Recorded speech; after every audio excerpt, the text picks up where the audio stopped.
Hi, I'm Ryan Dutka with Remax River City, and I'd like to chat about the elephant in the room. There's something going on in the market that needs to be addressed, and I think you need to know about it. What that is exactly?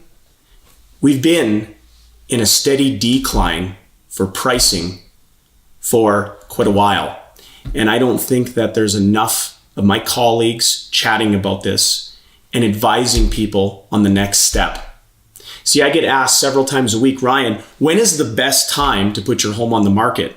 And truly, I will advise you that today, right now, is the best time to put it on the market. Why? All of the evidence around us is pointing to a market that's going to continue to decline, raising interest rates, harder qualifications at the bank, different rules that are being put in play to make it tougher.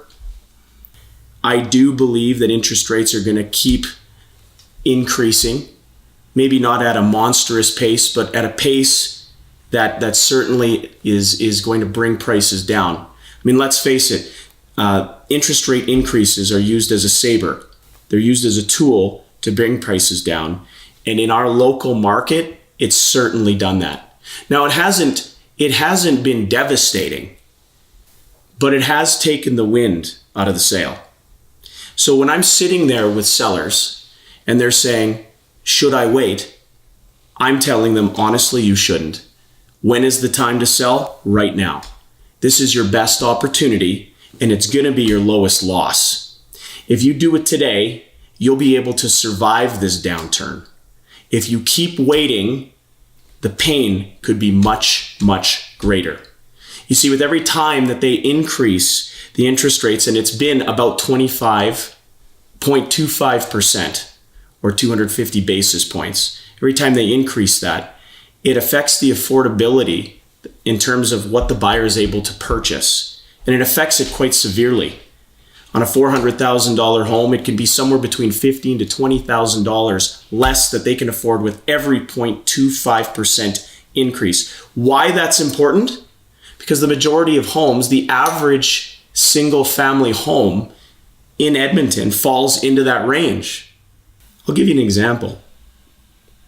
If a person is looking at qualifying at around a $400,000 price range, which fits in roughly into the average price point for a single family home in Edmonton, every time that interest rate goes up 0.25%, you, the buyer, qualify for approximately $15,000 to $20,000 less of purchase price.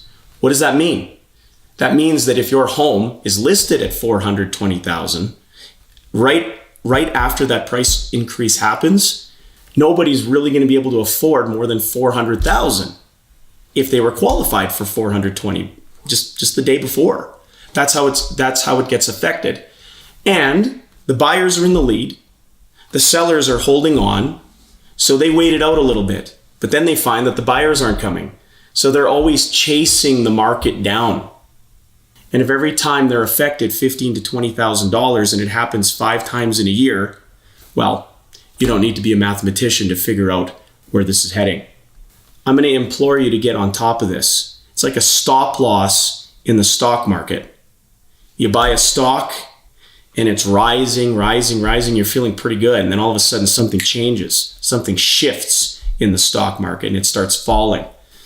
And when you buy that stock, you can set an amount that you're willing to lose before an automatic sale happens. That's the point I'm trying to make.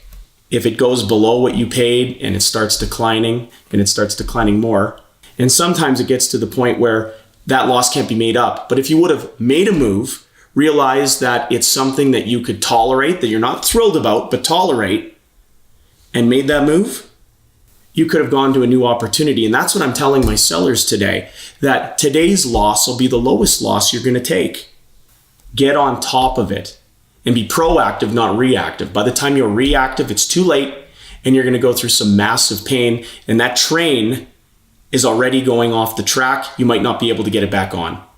If you sell today, you'll be able to accept, absorb, and get through that loss. And it's not going to be fun. It's not happy. And it's not joyous, but you'll be able to survive and move forward into a new opportunity. There are opportunities in this market. with affordability increasing because the prices are decreasing, it might give you more options for a secondary property, rentals. We live in Edmonton. There's people buying and selling all year long.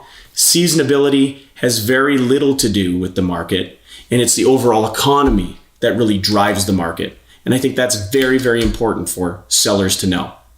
There's a perception that only spring and summer are great times to sell, and that's just not true.